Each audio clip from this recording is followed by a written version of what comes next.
who's here, and they'll divide them into teams, and we'll know who's inside the building at what time. This is the accountability board. Here we go. These tags go on here so we can keep up with everybody that's in that fire. Are you doing accountability? When they come back out to be rehab, we give them their tags back. If they go in, they have to give it back to us. We put them where they're at in that fire. They'll do things during the fire called a par. That way, 4 or 5 people at a time that are on a team together. The person that's head of that team has to be accountable for that 4 or 5 people. That way we know everybody's safe. We can do a rehab car. Make sure all of our rehab people are okay. But that's what this is. All the tags like this go on this board. It's wherever they're at in that fire. Where do those tags normally live? When they're uniform? Under the firefighter's helmet. That way they don't lose them. They have them with them when they get to the fire, hand them to the command post. If they're at rehab, we move them to rehab on the board. We'll move them down here to rehab. For rehab and support, what we're responsible for is making sure that the firefighters are hydrated. We refill their air bottles. We make sure their vital signs are good before we allow them to go back in the fire to use their second bottle. So they come out, they use one air bottle, usually about 15 minutes. They come out while we're refilling it. Then we hydrate them, maybe give them a snack, take their blood pressure, make sure they're okay.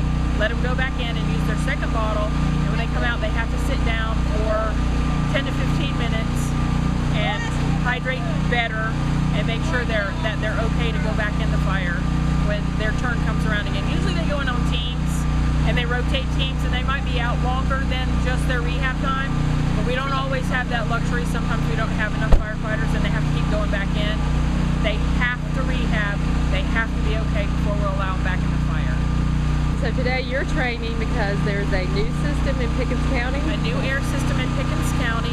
We have a cascading air system on our rescue truck from Station 2, but we have a new truck for the county that we may be called to a scene when they already have their air truck. Then we'll have to know how to use theirs to fill up the air bottles.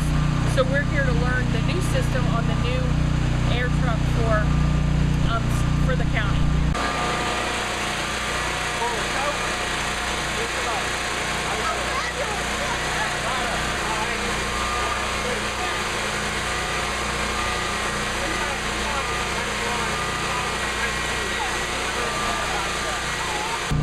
Basically, the training tonight will be advancing the fire hose up a 3-story building by staircase and hone in on the skills of the firefighters. We have an excellent opportunity to use the courthouse because we don't normally get to have a building this size and the stairs going up, so we can practice a lot of our skills on this building because it's empty and of course they're going to be tearing it down, so it gives us a good opportunity and a good place to train. We're going to be smoking the 3rd floor and let them search the rooms. Now, I'm not sure it's going to be tonight, but we're going to be training here 3 nights and basically honing up the skills, and then we're going to take a cone with a flashing light so they have to find the fire, search the rooms and stuff for victims and stuff like that. So this is a really controlled environment. We have a smoke machine up there that simulates smoke, so it's not anything actually that's on fire or burning. So that's a good, safe way to do it. My name is Jim Weaver. My role is shift officer in charge, Pickens County Fire Department, and I'll be serving as the incident commander for our training exercise tonight. All right, everybody, before we get started, we're just waiting on a couple to check each other, make sure you got your gear, make sure everything's in working order. If you haven't turned on the air pack, turn it on, make sure that your gauge and your bottle are matching numbers, that it's not too far out of whack. Make sure you got your hood, all the essentials that you're going to need. It's going to be smoked up pretty good.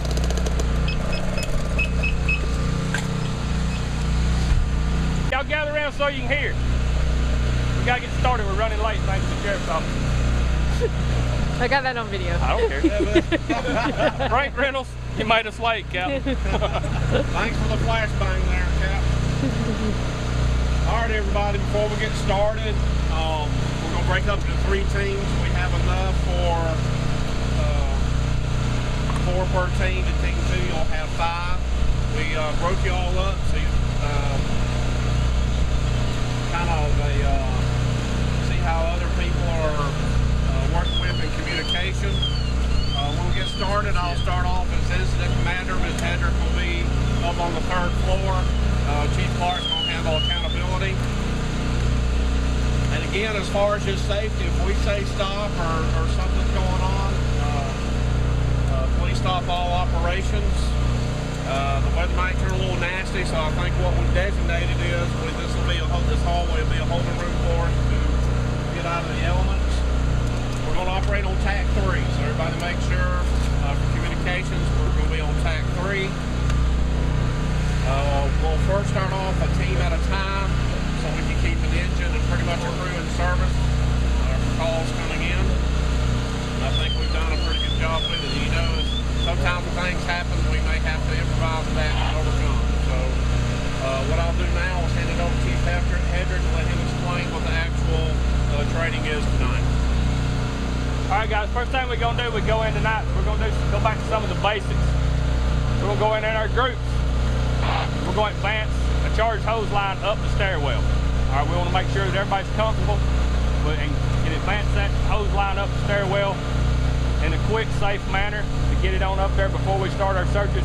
We're going to make sure that everybody's comfortable with that. Once everybody's comfortable with that, we're going to move our staging area. When you're told to go to staging, the staging area will be on the 2nd floor.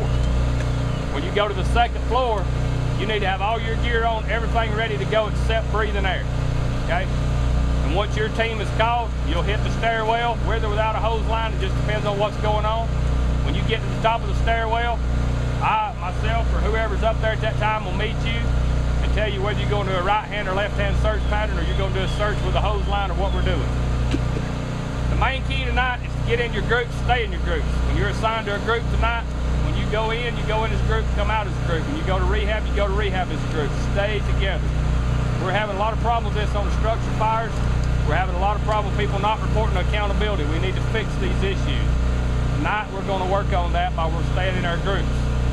We're going to ask you to stay in your groups. We're going to assign a team leader to each group. That team leader will be the radio communication to incident command. That doesn't mean that everybody up there can't have a radio on, but just turn them off for tonight.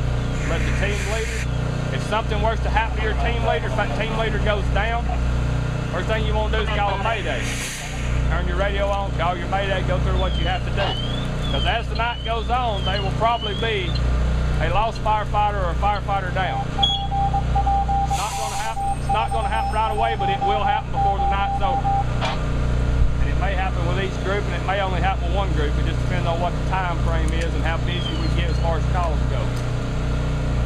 So again, first thing we're going to do is do the hose advancement up and down the stairwell. Then we're going to start with our searches. Everybody here, is everybody here at least mod 1 other than you're not? But everybody else is at least mod 1, right? Or NPQ 1, okay. When you get on the 3rd floor, the smoke that we have tonight, it is non-toxic. It's not going to kill you, but it will give you a case of diarrhea with about 2 good breaths of it. Do not remove your face piece. If you have a problem, hold your hand up. Let your team leader know. If you are the team leader and you have a problem, hold your hand up. I'll be within sight of the team at all times. We'll get you out, but do not remove that face piece. Okay? That's the last thing we need is a bunch of firemen with diarrhea tonight.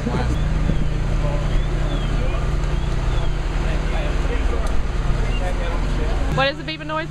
It's a pass device. When we quit moving, it goes off. So if one of us goes down, they can find us. Hey, Chief.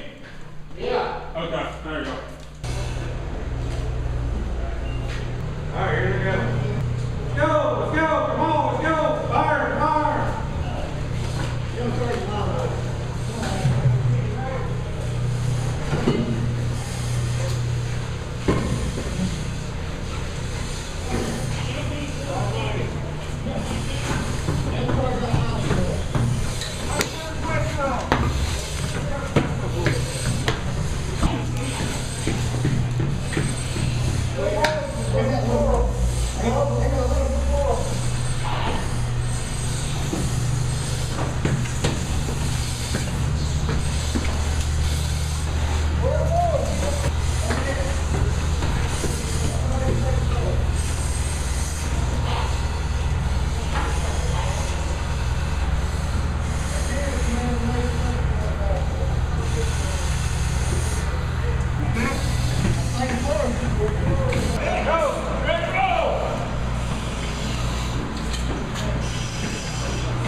evacuation of a building, when firefighters are trying to leave, you have a disoriented firefighter, so what? We have a saying, smooth bump up to the truck. We pick up a hose and rattle the hose line around until we can find a coupling, or search the hose line by hand until you find a coupling. And the way the couplings are made, you have a smooth section that leads into two knobs, which we call Higby notches. Those notches, when you feel the smooth bump to the pump, that tells you you're headed back toward the pump panel on the truck. That's an easy way to remember to get out.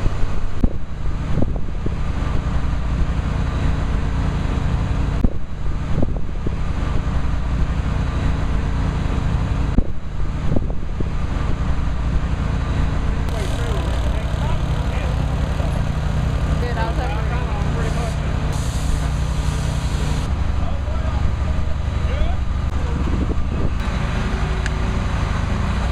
4,500, 30 minutes.